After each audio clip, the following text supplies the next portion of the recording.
तो हेलो दोस्तों, आज हम लोग बात करने वाले हैं इकोसिस्टम के डिफिनेशन के बारे में और स्ट्रक्चर ऑफ इकोसिस्टम क्या होता है और फंक्शन ऑफ इकोसिस्टम क्या होता है। तो डिफिनेशन क्या क्या होती है, परिभाषा क्या होता है। तो an ecosystem is a functional unit of nature where living organism interact among themselves and with their surrounding physical environment. It is a self-sustaining structural and functional unit where biotic and abiotic components are linked through nutrient cycle and energy flow। तो ecosystem का मतलब होता है कि एक ऐसा group जहां living चीजें जैसे कि प्लांट्स, एनिमल और हम लोग जो भी है और नॉन लिविंग चीजें जैसे वाटर, सोयल, एयर, ये सभी के दोनों कॉम्बिनेशन मतलब बायोटिक और नॉन बायोटिक दोनों एक दूसरे पे डिपेंड रहते हैं। अब बात करते हैं नेक्स्ट पार्ट में कि स्ट्रक्चर ऑफ इकोसिस्टम क्या है, इकोसिस्टम का स्ट्रक्चर कैसे होना चाहिए। The structure of an ecosystem refers to the organization of biotic and abiotic components, their arrangement in a space and time। Structure का मतलब ही है कि कौन कौन से पार्ट है और वो कैसे एक दूसरे के सीक्वेंस में है। सोचो कि एक अगर हम लोग पिज्जा अगर रियल लाइफ में समझे इसको स्ट्रक्चर को, तो सोचो एक पिज्जा हम लोग खा रहे हैं और उसमें बहुत सारे बेसेस होती है, सॉस होती है, चीज होती है और टॉपिंग्स होती है, सब अपनी अपनी जगह पर मतलब फिक्स होती है और परफेक्ट जगह से लगा होता है। वैसे ही अपने इकोसिस्टम में अगर बायोटिक में बात करें, प्लांट्स, एनिमल जो भी होते हैं और अबायोटिक ये जो पार्ट होती है अपनी अपनी जगह पर सब बैलेंस होती है। अब नेक्स्ट बात करते हैं कि biotic components. Biotic component are the living और ones living part of an ecosystem. इसके टाइप में कौन कौन से होते हैं? प्रोड्यूसर होता है जिसको ऑटोट्रॉफ्स बोलते हैं, कंज्यूमर होते हैं जिसको हेटेरोट्रॉफ्स बोलते हैं और डिकम्पोजर होता है जिसको सेप्रोट्रॉफ्स बोलते हैं। तो बायोटिक का मतलब ही होता है कि जो पहले से लिविंग है। तो प्रोड्यूसर का बात करते हैं हम लोग, तो ये organisms capable of synthesizing their own food using sunlight. उसके अलावा convert solar energy into chemical energy through a photosynthesis. Example के लिए ग्रासेस हो गए, ट्रीज हो गए, एक्वाटिक प्लांट हो गए। अब नेक्स्ट बात करते हैं इसके कंज्यूमर के बारे में। हेटेरोट्रॉफ्स का अब इसका डिफिनेशन समझते हैं कि organisms that depend on producer और other consumer of for food can not synthesizing their own food. Consumer जो होते हैं ये हेटेरोट्रॉफ्स मतलब ही होता है कि ये दूसरों पे डिपेंड रहना, ये खाना खुद नहीं प्रिपेयर कर सकते हैं। अब कंज्यूमर क्लासिफिकेशन यानी कितने टाइप्स के होते हैं कंज्यूमर। तो सबसे पहले हम लोग बात करेंगे प्राइमरी कंज्यूमर के बारे में जिसको हर्बीवोरस बोलते हैं। अब feed directly on producers, example के लिए डियर, रैबिट, ग्रासहोपर। अब प्राइमरी कंज्यूमर जो होते हैं वो हर्बीवोरस होते हैं। हर्बीवोरस मतलब जो सीधा प्लांट्स खाते हैं। जैसे एग्जांपल के लिए आप समझ सकते हैं कि काऊ होती है, गोट होती है, रैबिट होते हैं या फिश होती है। ये सब जो होते हैं ये प्राइमरी कंज्यूमर के एग्जांपल्स हैं। अब नेक्स्ट बात करते हैं इसके सेकेंडरी कंज्यूमर जिसको कैर्निवोरस बोलते हैं।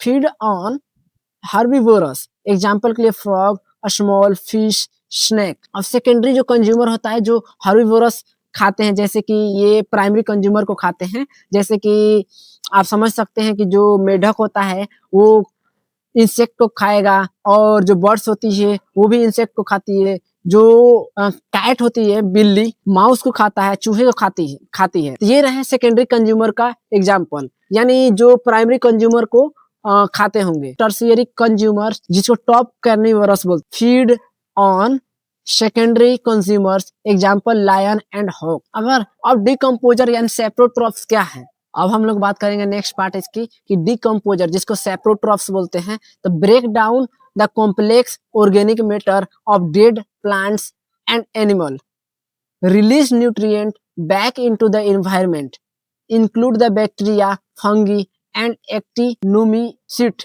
Essential for nutrient recycling.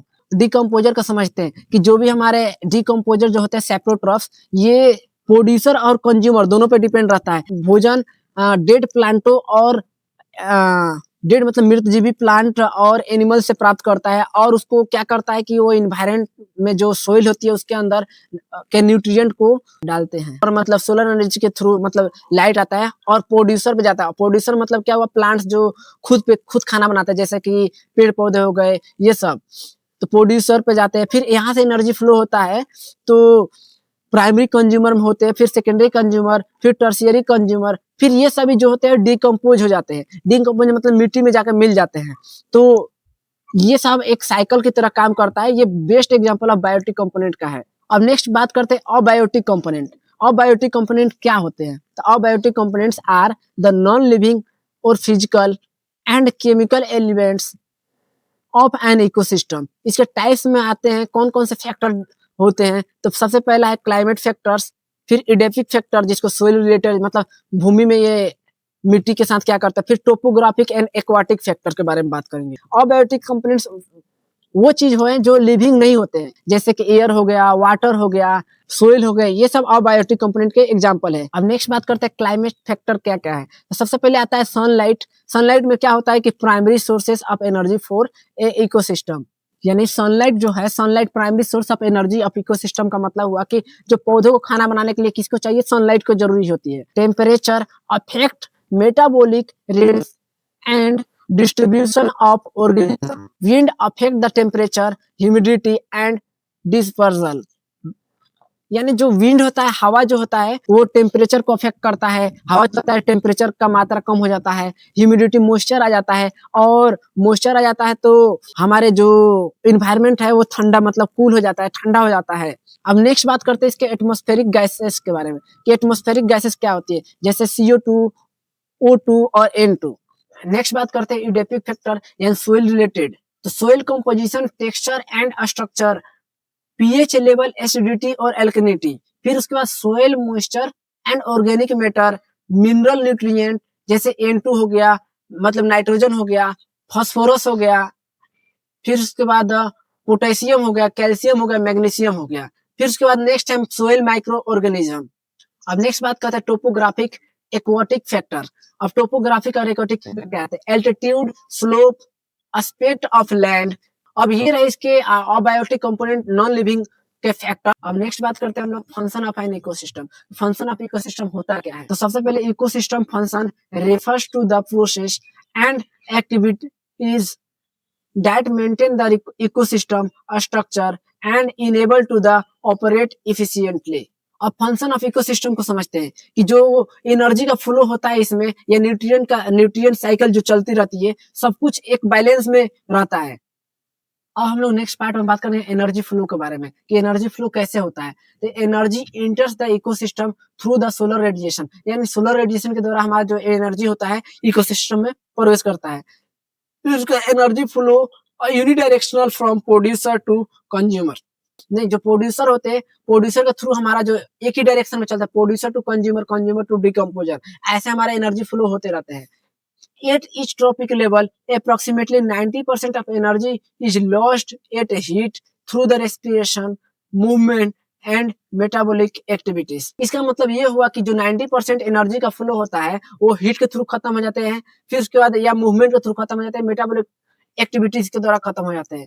Only 10% energy is transferred next trophic level according to Lindeman 10% law. जो लिंड्समैन एक साइंटिस्ट है, उनके जो एक लॉ दिए थे कि 10% energy transfer next trophic level, यानी 10% एनर्जी ही हमारे नेक्स्ट ट्रॉपिक लेवल तक पहुंच पाते हैं। तो ये है फंक्शन ऑफ इकोसिस्टम का एनर्जी फ्लो डायग्राम। तो इसमें दिखाया गया है कि जो सन है वो प्रोड्यूसर प्लांट्स में जाते हैं, फिर उसका प्लांट्स जो होता है वो कंज्यूमर्स में जाते हैं, हर्बिवोरस टू कार्निवोरस। अब पाथवे कैसा होगा? तो पाथवे में जैसे कि सबसे पहले तो सन से लाइट आती है, प्रोड्यूसर पे जाती है, प्रोड्यूसर से प्राइमरी कंज्यूमर में, फिर प्राइमरी कंज्यूमर से सेकेंडरी कंज्यूमर, फिर टर्शियरी कंज्यूमर, फिर उसके बाद डिकम्पोज हो जाती है, डिकम्पोजर में चली जाती है। बायोजियो केमिकल साइकिल यानी nutrient cycle continuously between biotic यानी प्लांट्स, एनिमल ये सब, और अबायोटिक एयर वाटर ये सब। अलावा major biogeochemical cycle, carbon cycle, nitrogen cycle और वाटर साइकिल। अब इसके न्यूट्रिएंट साइकिल के एग्जांपल है जैसे कंज्यूमर होते हैं, फिर उसका डिकम्पोजर होता है, फिर ये सोइल में मिल जाता है, सोइल से फिर प्लांट में आ जाते हैं, तो ये एटमॉस्फेयर में बैलेंस चलते रहता है। तो यही न्यूट्रिएंट साइकिल का एक बेस्ट एग्जांपल हुआ। अब प्रोसेस का बात करते हैं इसके। तो प्रोसेस में देखिए यहाँ पर लिखा हुआ है एटमॉस्फेयर या सोइल, फिर प्रोड्यूसर, फिर कंज्यूमर, फिर डिकम्पोजर, फिर बैक टू एटमॉस्फेयर सोइल, यानी ऐसे रिवर्स एक साइकिल चलते रहते हैं। अब हम बात करेंगे features and properties of function of ecosystem. तो इकोसिस्टम आर ओपन सिस्टम, ये ओपन होता है with continuous input and output energy and matter. जो इकोसिस्टम होता है वो ओपन सिस्टम होता है और एनर्जी और मैटर इसका इनपुट और आउटपुट के द्वारा होते रहता है। अब नेक्स्ट पॉइंट बात करते हैं बायोटिक और बायोटिक कंपोनेंट्स आर इंटरडिपेंडेंट। अब बायोटिक और जो अबायोटिक कंपोनेंट होते हैं। नेक्स्ट बात है energy flow unidirectional while the nutrient cycle. तो ये रहे कंप्लीट वीडियो। वीडियो को जरूर शेयर करें और सब्सक्राइब करें।